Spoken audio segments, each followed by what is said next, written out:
E aí, pessoal, vamos finalizar agora as micobactérias? Vamos lá. Então, agora a gente vai falar sobre Mycobacterium lepra. Ou lepra aí, seja lá como é que você queira falar, certo? A gente vai entender um pouquinho sobre esse micro-organismo e que doença ele está associado, né? Vamos falar sobre algumas propriedades importantes desse micro-organismo, sobre a hanseníase, a patogênese, os achados clínicos, a forma de transmissão. Vamos falar um pouquinho sobre a epidemiologia aqui no Brasil, as formas de diagnóstico, de tratamento e de prevenção. Então, para começar, vamos entender que micro-organismo é esse. Esses micobactérias, como eu disse para vocês na aula anterior, eles têm um formato de bastonete, formatozinho mais bacilar. A diferença dele é que, diferente do Mycobacterium tuberculosa, ele não consegue ser cultivado no laboratório, nem meio quimicamente definido, meio seletivo, nada disso. Então, há uma dificuldade de estudar um pouco esse patógeno, porque ele precisa de um organismo para poder viver dentro das células. Ele não consegue viver fora dessas células, certo? Da mesma forma que o Mycobacterium tuberculosa, ele produz ácidos micólicos que confere a esse micro-organismo uma maior resistência e uma característica de bacilo álcool-ácido resistente, BAAR, né? Ele cora fracamente em coloração de gram positivo, né? Mas isso não é utilizado como parâmetro. A gente precisa fazer colorações álcool-ácidas, né? Como eu mostrei anteriormente. A temperatura ótima de crescimento desse micro-organismo é a 30 graus Celsius. Então, ele procura regiões mais frias do corpo para crescer e se desenvolver. E ele tem um crescimento lento, com tempo de geração de 14 horas. Então, a cada 14 horas, a bactéria sofre fissão binária. Isso é muito, muito lento em relação aos outros micro-organismos que a gente tem na natureza. Uma coisa importante é que ele consegue colonizar o sistema nervoso periférico e causa problemas de sensibilidade, né, em alguns casos. E aí a gente vai entender um pouquinho sobre essa fisiopatologia um pouquinho mais lá na frente. Esse micro-organismo, pessoal, ele não produz esporo, não produz toxinas específicas e não produz cápsula. O problema é que ele produz, na verdade, ele cresce no interior desses macrófagos, né, como o outro micobactério que a gente viu, e ele causa problemas, porque ele cresce dentro dessas células que são super importantes para o nosso desenvolvimento, e cresce dentro de células nervosas, enfim. E aí acaba causando uma série de desbalanços neurológicos e o nosso sistema imune, tá bom? Então, vocês podem encontrar algumas literaturas dizendo que eles não têm fatores de virulência. Eles têm fatores de virulência, como é o crescimento dentro dos macrófagos, mas produzir esporo, toxina, cápsula, que geralmente são fatores de virulência de outros micro-organismos, eles realmente não produzem. A doença hanseníase, como vocês já bem devem saber, é uma doença extremamente estigmatizada, né, pessoal? Esse nome tem sido adotado, hanseníase, porque a lepra, o nome lepra, tem sido um nome muito, enfim, pejorativo da doença.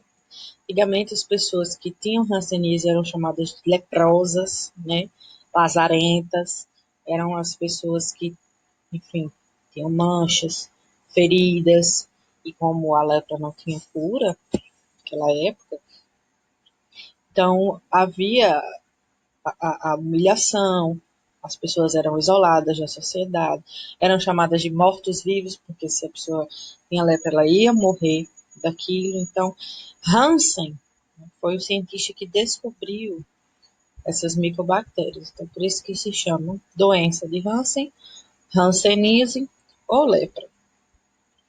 Até 1873, que foi quando ele descobriu, começou a entender como era esse agente etiológico, pensava-se que a lepra era uma punição para os pecadores, né? Castigo da alma. para aqueles pecados. Então, as pessoas que tinham hanseníase eram pessoas imundas, sujas.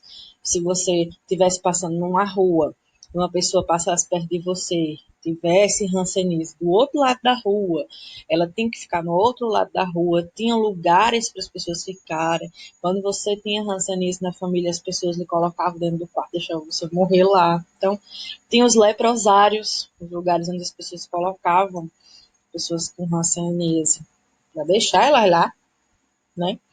Para elas não contaminarem as outras. Então, era bem difícil para as pessoas que eram acometidas por essa doença. Lázaro foi uma das pessoas que biblicamente aparecem com essa doença, né? E ficou conhecida a pessoa lazarenta, aquela que o corpo está coberto de feridas causadas pela hanseníase, né?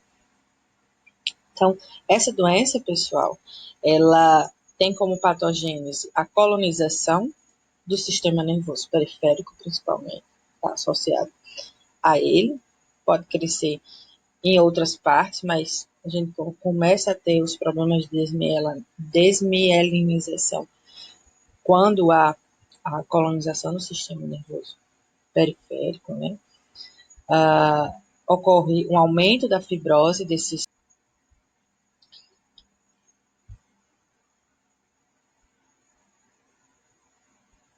Como é que acontece, pessoal?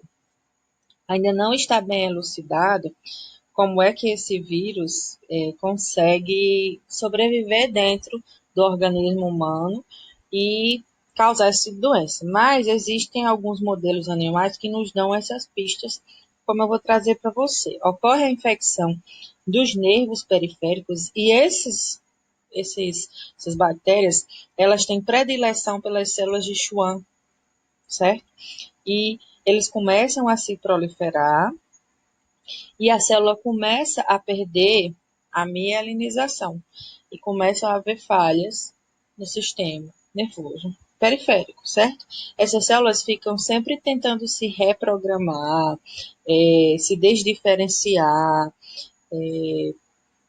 vamos dizer assim, tentar combater as lesões neurais, mas nesse processo, que ela acaba perdendo mielina, começa a ocorrer as falhas e as lesões nervosas e a neurodegeneração. Além disso, há um processo inflamatório, porque como essas células vão sentindo e enviando mediadores de inflamação e sinalizadores, começa a haver o recrutamento de células do sistema imune. E aí começa a ter inflamação naquele local. E tudo isso vai gerar os achados clínicos que a gente vai ver um pouquinho mais à frente, tá certo? Que achados clínicos são esses, né? Como é que a gente pode classificar algumas sintomatologias, né? Existe a hanseníase tuberculoide e a hanseníase lepromatosa. Também existem variações entre esses dois grandes grupos, que são a hanseníase dimorfa, a hanseníase borderline, que não necessariamente está encaixado dentre esses dois grandes grupos, mas geralmente classifica-se dentro desses dois grandes grupos, certo? Quanto ao tipo de lesão que esse micro-organismo pode causar. Quando é uma hanseníase tuberculoide, observam-se poucas lesões, ou uma lesão, né? Com pouca destruição do tecido. Os números de bacilos são poucos, a probabilidade de transmissão é baixa, a resposta mediada por células é presente e alta, e se fizer o teste cutâneo de lepromina, geralmente dá positivo, certo? Já a hanseníase lepromatosa, que é diferente, é onde a gente tem essas lesões aqui mais acentuadas e a desfiguração, a gente tem muitos bacilos crescendo, né, ácido resistentes crescendo nessas regiões. Então, a gente tem várias lesões com bastante destruição tecidular, tissular, na verdade.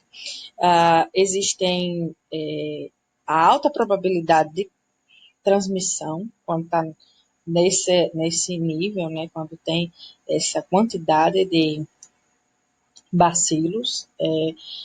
A resposta celular geralmente é muito baixa e o teste cutâneo de lepromina é negativo. Então, esse teste cutâneo ele pode ser utilizado, mas ele pode dar negativo quando a hanseníase for lepromatosa. Então, há esse ponto negativo. E aí, aqui a gente tem a lesão cutânea tuberculoide. Ela é bem característica, né? Uma lesão macular hipopigmentada em placa. Nervos superficiais eles ficam espessados e há anestesia nessas lesões cutâneas. Elas levam muito tempo para se desenvolver, de 2 a 5 anos, e geralmente estão associados a poucos bacilos, por isso que são consideradas paucibacilares, lesões paucibacilares, certo? Já a hanseníase lepromatosa é um pouco diferente. Como vocês podem ver aqui, são lesões nodulares, né? Das superfícies mais frias no corpo, geralmente. Encontra-se em cotovelo, pulso, joelho, tornozelo. Ela é mais desfigurante, né? Ela muda muito a pele, tecido, né? E ela pode se desenvolver em até 12 anos. A pessoa pode ter a doença e ela vai se desenvolvendo ao longo da vida daquela pessoa. E é conhecido como multibacilar por ter muitos bacilos. Aqui esse eritema nodoso rancênico, ele pode ocorrer principalmente quando há o tratamento, né? Ainda há essa inflamação, fica bem, vamos dizer assim, difícil para a pessoa, porque elas ficam com esses nódulos doloridos, inflamados, né? É bem complicado. Como é que se transmite, pessoal? O hospedeiro humano é o único hospedeiro, de fato, desse micro-organismo, mas os tatus podem atuar como reservatórios, certo? Mas não se sabe ao certo se, de fato, o homem pegou do tatu ou se o homem passou por tatu essa doença, né? Como é que você pega hanseníase? Exposição prolongada a pacientes, né, a pessoas infectadas, especialmente na forma mais contagiosa, que é a lepromatosa, e ocorrem através de gotículas respiratórias, né? Perdigoto, espirro, tosse, algo que vai fazer com que esse micro-organismo saia dos tecidos que são das vias respiratórias, que é onde eles gostam de ficar também, porque são tecidos um pouco mais frios em relação à temperatura global do corpo, e vão infectar outra pessoa, certo?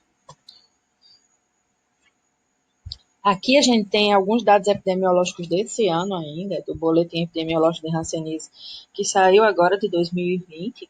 Aqui são os estados do Brasil. Graças a Deus, o Rio Grande do Norte, que é onde a gente está, não tem tanta incidência assim, né? Existem estados com muito mais. A maioria dos casos que são notificados, os casos novos, são de encaminhamentos e de demandas espontâneas, né, que aparecem, e a maioria é multibacilar, ou seja, lepromatosa, que é a forma mais contagiosa. A minoria é paucibacilar. Diagnóstico. Como a gente não consegue crescer esse laboratório, então a cultura não é utilizada, cultura microbiana. E geralmente teste sorológico também não é utilizado. Então, o que é que se faz? Todos os exames clínicos, né? Principalmente para testar a sensibilidade a calor, a dor e ao tato, né? Faz-se a baciloscopia para saber se há bacilos álcool-ácido resistentes naquela região, né?